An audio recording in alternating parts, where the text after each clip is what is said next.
Hi ಎಲ್ರಿಗೂ ನಮಸ್ಕಾರ. ಶ್ರುತಿ ಮಾನ್ವಿ ಕನ್ನಡ ವ್ಲಾಗ್ಸ್ಗೆ ಸ್ವಾಗತ. ಎಲ್ಲರೂ ಹೇಗಿದ್ದೀರಾ? ಎಲ್ಲರೂ ಚೆನ್ನಾಗಿದ್ದೀರಾ ಅಂತ ಭಾವಿಸ್ತಾ ಇವತ್ತಿನ ಕುಕ್ಕಿಂಗ್ ರೆಸಿಪಿನಲ್ಲಿ ನಾನು ಬಿದಿರು ಕಡಲೆ ಸಾಂಬಾರು ರೆಸಿಪಿನ ಶೇರ್ ಮಾಡ್ತಾ ಇದ್ದೀನಿ. ತುಂಬ ಅಂದರೆ ತುಂಬ ಚೆನ್ನಾಗಿರುತ್ತೆ. ಈ ಬಿದಿರು ಕಡಲೆ ಮಾರ್ಕೆಟಿಂದ ತೊಗೊಂಡು ಬಂದಿರೋದು. ನಾಟಿ ಅಲ್ಲ, ನಾಟಿ ಆದರೆ ತುಂಬ ಅಂದರೆ ಇನ್ನೂ ತುಂಬ ಚೆನ್ನಾಗಿರುತ್ತೆ. ಬಟ್ ನನಗೆ ಇದು ಮಾರ್ಕೆಟ್ ಬಿದಿರು ಕಡಲೆ ಅದು ನಮ್ಮ ಅತ್ತಿಗೆ ತಂದು ಕೊಟ್ಟಿರೋದು ಊರಿಂದ. ಅವರು ಅಲ್ಲೇ ಕಟ್ ಮಾಡ್ಕೊಂಡು ಬಂದುಬಿಟ್ಟಿದ್ರು. ಅದಕ್ಕೆ ನನಗೆ ಪೂರ್ತಿ ಅದು ಕಡಲೆ ಹೇಗಿರುತ್ತೆ ಅದರದ್ದು ಫೋಟೋ ನನಗೆ ಸಿಗಲಿಲ್ಲ. ಅದು ಕಟ್ ಮಾಡಿರೋದು ಬೇಕಿದ್ದರೆ ಅವರೇ ಕಟ್ ಮಾಡಿ ತೊಗೊಂಡು ಬಂದು ಕೊಟ್ಟಿದ್ದರು. ಅದನ್ನು ಹಾಗೆ ಒಂದು ಪಾತ್ರೆಯಲ್ಲಿ ಇಟ್ಟು ನಾನು ಒಂದು 2 ದಿವಸ ನೀರಲ್ಲಿ ನೆನೆಸಿ ಹಾಕ್ಕೊಳ್ತಾ ಇರೋದು. ಫಸ್ಟಿಗೆ ಇಲ್ಲಿ ನಾನು 3 ಥರ ಕಾಳನ್ನು ನೆನೆಸಿಟ್ಕೊಂಡಿದ್ದೀನಿ. ಅವರೆಕಾಳು, ಅಲಸಂದೆ ಕಾಳು ಮತ್ತು ಕಡಲೆಕಾಳು. ಆ ಕಪ್ ಇದೆಯಲ್ಲ, ಆ ಕಪ್ಪಲ್ಲಿ ಆ ಮೆಜರ್ಮೆಂಟಲ್ಲಿ ನಾನು ಕಡಲೆಕಾಳು ಹಾಕ್ಕೊಂಡಿದ್ದೀನಿ ನೋಡಿ. ಆ ಮೆಜರ್ಮೆಂಟಲ್ಲಿ ನಾನು ಆ ಕಾಳುಗಳನ್ನೆಲ್ಲ ಹಾಕ್ಕೊಂಡು ನೆನೆಸ್ಕೊಂಡಿದ್ದೀನಿ. ಬಿದಿರು ಕಡಲೆನ ಕಟ್ ಮಾಡಬೇಕಾದ್ರೆ ಹುಷಾರು, ಚಿಕ್ಕ ಮಕ್ಕಳಿಂದ ದೂರ ಇಡಿ ಆದಷ್ಟು. ಅದು ಏನಾದರೂ ಒಂಚೂರು ಏನಾದರೂ ಬಿದ್ದಿದ್ರೆ ಮಕ್ಕಳು ಎತ್ತಿ ಬಾಯಿಗೆ ಹಾಕ್ಕೊಬಿಟ್ರೆ ಅದು ಸ್ವಲ್ಪ ಸರಿ ಇಲ್ಲ ಅದು ಬಿದಿರು ಕಡಲೆ. ಅದರಿಂದ ಹುಷಾರಾಗಿ ನೋಡಿಕೊಂಡು ಕಟ್ ಮಾಡ್ಕೊಳ್ಳಿ. ಇದು 4 ಡೇಸ್ ಆಗಿದೆ ತೊಗೊಬಂದು. ನಾನು ಫ್ರಿಜ್ಜಲ್ಲಿ ಸ್ಟೋರ್ ಮಾಡಿಟ್ಟಿದ್ದೆ. 2 ಡೇಸ್ ಬ್ಯಾಕ್ ನಾನು ನೆನೆಸಿಟ್ಟಿದ್ದೆ. ಒಂಥರ ಇದು ಬ್ರೌನ್ ಕಲರ್ ಆಗಿದೆ. ಅದನ್ನೆಲ್ಲ ಎತ್ತಿಟ್ಬಿಟ್ಟು ನಾನು ಮಿಕ್ಕಿದ್ದೆಲ್ಲ ಹಾಕ್ಕೊಳ್ತಾ ಇದ್ದೀನಿ. ನಮ್ಮ ಅಮ್ಮನಿಗೆ ಫೋಟೋ ತೆಗೆದು ಕಳಿಸಿದ್ದಕ್ಕೆ ಏನಿಲ್ಲ ಅವನ್ನೆಲ್ಲ ತೆಗೆದುಬಿಟ್ಟು ಹಾಕು, ಏನಾಗಲ್ಲ ಅಂತ ಹೇಳಿದ್ರು. ಅದರಿಂದ ನಾನು ಅದನ್ನೆಲ್ಲ ತೆಗೆದುಬಿಟ್ಟು ಹಾಕ್ತಾಯಿದ್ದೀನಿ.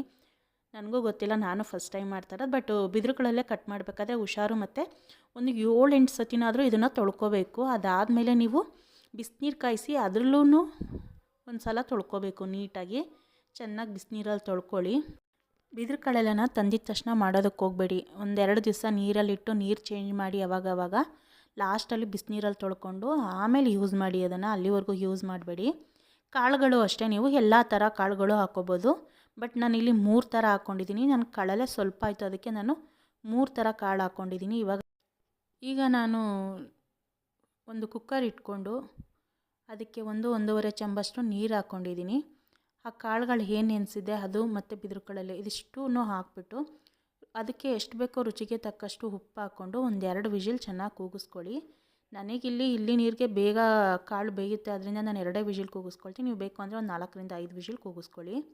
ತರಕಾರಿನೂ ಅಷ್ಟೇ, ಯಾವ ಥರ ತರಕಾರಿ ಬೇಕಾದರೂ ಹಾಕ್ಕೊಬೋದು. ಇಲ್ಲಿ ನಾನು ಒಂದು ಅರ್ಧ-ಮುಕ್ಕಾಲು kg ಅಷ್ಟು ಮಿಕ್ಸ್ ತರಕಾರಿ ತೊಗೊಂಡಿದ್ದೀನಿ. ಎಲ್ಲ ಥರ ತರಕಾರಿನೂ ಇದೆ, ನೋಡ್ಬೋದು ನೀವು. ಇವಾಗ ನಾನು ಕುಕ್ಕರು ಲಿಡ್ ಓಪನ್ ಮಾಡಿ ಈ ಥರ ಬೆಂದಿದೆ. ಇವಾಗ ಮತ್ತೆ ಬೇಯೋದಕ್ಕೆ ಇದನ್ನು ಇಟ್ಬಿಟ್ಟು ನೆಕ್ಸ್ಟು ನಾನು ಇಲ್ಲಿ ತರಕಾರಿಗಳನ್ನೆಲ್ಲ ಹಾಕ್ಕೊಳ್ತಾ ಇದ್ದೀನಿ. ಇದಕ್ಕೆ ಬೀನ್ಸು, ಕ್ಯಾರೆಟು, ಆಲೂಗಡ್ಡೆ ಮತ್ತು ಬದನೆಕಾಯಿ, ಗೆಡ್ಡೆಕೋಸು, ಒಂದು ಕ್ಯಾಪ್ಸಿಕಮ್ ಇತ್ತು, ನಾನು ಅದನ್ನು ಹಾಕ್ಕೊಂಡಿದ್ದೀನಿ. ಪಡವಲಕಾಯಿ, ಏನು ಬೇಕಿದ್ರೂ ನೀವು ತರಕಾರಿ ಆಲ್ಮೋಸ್ಟ್ ಹಾಕ್ಕೋಬೋದು. ಅದಾದಮೇಲೆ ಇದಕ್ಕೆ ನಾನು ಸೊಪ್ಪುಗಳನ್ನು ಹಾಕ್ಕೊಳ್ತಾ ಇದ್ದೀನಿ. ಇಲ್ಲಿ 1 ಕಟ್ ಕೀರೆ, 1 ಕಟ್ಟು ದಂಟಿನ ಸೊಪ್ಪು ಹಾಕ್ಕೊಂಡಿದ್ದೀನಿ. ಹಾಗೆ ಸ್ವಲ್ಪ ನುಗ್ಗೆ ಸೊಪ್ಪು ಹಾಕ್ಕೊಂಡಿದ್ದೀನಿ. ತೊಂಡೆ ಸೊಪ್ಪು, ಕುಂಬಳಕಾಯಿ ಸೊಪ್ಪು ಇದೆಲ್ಲ ಹಾಕ್ಕೊಂಡ್ರೆ ಟೇಸ್ಟ್ ಚೆನ್ನಾಗಿರುತ್ತೆ. ಬಟ್ ಇಲ್ಲೇನೂ ಸಿಗೋದಿಲ್ಲ. ನುಗ್ಗೆ ಸೊಪ್ಪನ್ನೇ ನಾವು ದುಡ್ಡು ಕೊಟ್ಬಿಟ್ಟು ತೊಗೊಂಡು ಬಂದಿರೋದು. ಅದರಿಂದ ಏನು ಸಿಕ್ತೋ ಅದನ್ನು ಮಾತ್ರ ಅದಷ್ಟು ಸೊಪ್ಪು ಹಾಕಿದ್ದೀನಿ. ಎಲ್ಲ ಥರ ಸೊಪ್ಪುಗಳನ್ನೂ ಹಾಕ್ತಾರೆ, ಬಟ್ ನಾನು ಸ್ವಲ್ಪನೇ ಹಾಕ್ಕೊಳ್ತಾ ಇದ್ದೀನಿ. ಒಂದು 3 ಥರ ಸೊಪ್ಪು ಹಾಕ್ಕೊಳ್ತಾ ಇದ್ದೀನಿ. ಮೇಯ್ನ್ ನುಗ್ಗೆ ಸೊಪ್ಪು ಟೇಸ್ಟ್ಗೋಸ್ಕರ ಅದನ್ನು ಹಾಕಲೇಬೇಕು. ಈಗ ಒಂದು ಮಸಾಲೆ ರೆಡಿ ಮಾಡ್ಕೊಳ್ಳೋಣ. ಇವಾಗ ನಾನೊಂದು ಮಿಕ್ಸಿ ಜಾರ್ಗೆ 1 ಈರುಳ್ಳಿ, 1 ಗೆಡ್ಡೆ ಬೆಳ್ಳುಳ್ಳಿ, 1 ಇಂಚಷ್ಟು ಶುಂಠಿ, 1-2 ಪೀಸ್ ಚಕ್ಕೆ, 3 ಲವಂಗ ಇದಿಷ್ಟನ್ನು ಹಾಕ್ಕೊಂಡಿದ್ದೀನಿ. ಹಾಗೆ ಅರ್ಧ ಹೋಳು ಕಾಯಿ ತುರಿ ಮತ್ತು 1 ಟೊಮೊಟೊ ಕಟ್ ಮಾಡಿ ಹಾಕ್ಕೊಳ್ತಾ ಇದ್ದೀನಿ. ಹಾಗೆ ಇದಕ್ಕೆ ಸ್ವಲ್ಪ ಕೊತ್ತಂಬರಿ ಸೊಪ್ಪು ಹಾಕ್ಕೊಂಡು ಈ ಥರ ಚೆನ್ನಾಗಿ ಆಡಿಸ್ಕೊಳ್ಳಿ, ನುಣ್ಣಗಾಗೋ ಥರ. ನಾನಿಲ್ಲಿ ಸಾಂಬಾರು ಪುಡಿ ಯೂಸ್ ಮಾಡ್ತಾ ಇರೋದು ಮಟನ್ ಸಾಂಬಾರು ಪುಡಿ. ಮಟನ್ ಸಾಂಬಾರು ಪುಡಿ ಇಲ್ಲ ಅಂತಂದರೆ ಧನಿಯಾ ಪುಡಿ, ಮೆಣಸಿನ್ಕಾಯಿ ಪುಡಿ ನೋಡ್ಕೊಂಡು ಹಾಕ್ಕೊಳ್ಳಿ. ಅದಕ್ಕೆ ಎಷ್ಟು ಬೇಕೋ ಅಷ್ಟು. ನಾನಿಲ್ಲಿ ಒಂದು 5 ಸ್ಪೂನ್ ಅಷ್ಟಾದರೂ ಹಾಕ್ತಾಯಿದ್ದೀನಿ. ನಿಮಗೆ ಎಷ್ಟು ಬೇಕೋ ಖಾರ ನೋಡ್ಕೊಂಡು ಹಾಕ್ಕೊಳ್ಳಿ. ಆಡಿಸ್ಕೋಬೇಕಾದ್ರೆ ಮಟನ್ ಸಾರು ಪುಡಿ ಇಲ್ಲ ಅಂತಂದರೆ ಒಂಚೂರು ಹುರ್ಗಡ್ಲೆ ಹಾಕ್ಕೊಳ್ಳಿ. ಇವಾಗ ಇದನ್ನು ಚೆನ್ನಾಗಿ ಮಿಕ್ಸ್ ಮಾಡ್ಕೊಳ್ಳಿ. ನಾನು ಯಾವುದೇ ಥರ ನೀರನ್ನೂ ಇಲ್ಲಿ ಸೇರಿಸ್ಕೊಳ್ತಾ ಇಲ್ಲ. ಮಸಾಲೆ ರುಬ್ಬಿರ್ತೀನಲ್ಲ ಆವಾಗ ನಾನು ನೀರು ಸೇರಿಸ್ಕೊಳ್ತೀನಿ. ನಿಮಗೆ ಎಷ್ಟು ಬೇಕೋ ಸಾಂಬಾರು ಅದನ್ನು ನೋಡಿಕೊಂಡು ನೀರು ಸೇರಿಸ್ಕೊಳ್ಳಿ. ಆದಷ್ಟು ಹೈ ಫ್ಲೇಮಲ್ಲೇ ಬೇಯಿಸ್ಕೊಳ್ಳಿ, ಲೋ ಫ್ಲೇಮ್ಗೆ ಏನು ಹಾಕಬೇಡಿ. ಬಟ್ ನಾನು ಇದು ಕುಕ್ಕರಲ್ಲೇ ಹಾಕ್ಕೊಂಡು ಬೇರೆ ಪಾತ್ರೆಗೆ ಒಗ್ಗರಣೆ ಹಾಕೊಳ್ಳೋಣ ಅಂದ್ಕೊಂಡೆ. ಬಟ್ ಇಲ್ಲೇನಾಗೋಯ್ತು ಅಂದರೆ ಫುಲ್ ಜಾಸ್ತಿ ಆಗೋಯ್ತು. ಕಾಳು, ತರಕಾರಿ, ಸೊಪ್ಪು ಎಲ್ಲ ಹಾಕಿದ್ನಲ್ಲ, ಮಸಾಲೆನೂ ಹಾಕಿದ ತಕ್ಷಣ ಕುಕ್ಕರೆಲ್ಲ ತುಂಬೋಗ್ಬಿಡ್ತು. ಅದಕ್ಕೆ ನಮ್ಮ ಮನೇಲಿ ದೊಡ್ಡ ಪಾತ್ರೆ ಎಲ್ಲ ನಾನು ಮೇಲ್ಗಡೆ ಎತ್ತಿಟ್ಬಿಟ್ಟಿದ್ದೆ. ಇಡ್ಲಿ ಪಾತ್ರೆಗೆ ಹಾಕ್ಕೊಂಡಿದ್ದೀನಿ ಸಾಂಬಾರನ್ನ. ನೋಡ್ತಾ ಇರ್ಬೋದು. ಇವಾಗ ನೋಡಿ ಅದು ಕಲರ್ ಕಾಣಿಸ್ತಾ ಇಲ್ಲ, ಸ್ವಲ್ಪ ನೀರೆಲ್ಲ ಆ್ಯಡ್ ಮಾಡಿದ್ನಲ್ಲ ಅದಕ್ಕೆ ಮತ್ತೆ ನಾನು 1-2 ಸ್ಪೂನಷ್ಟು ಸಾಂಬಾರು ಪುಡಿನ ಹಾಕ್ಕೊಳ್ತಾ ಇದ್ದೀನಿ. ಇದನ್ನು ಹಾಕ್ಕೊಂಡು ಇವಾಗ ಚೆನ್ನಾಗಿ ಮಿಕ್ಸ್ ಮಾಡಿಕೊಂಡು ಇದನ್ನು ಒಂದು ಅರ್ಧ ಗಂಟೆನಾದರೂ ಚೆನ್ನಾಗಿ ಕುದಿಸ್ಕೊಳ್ಳಿ.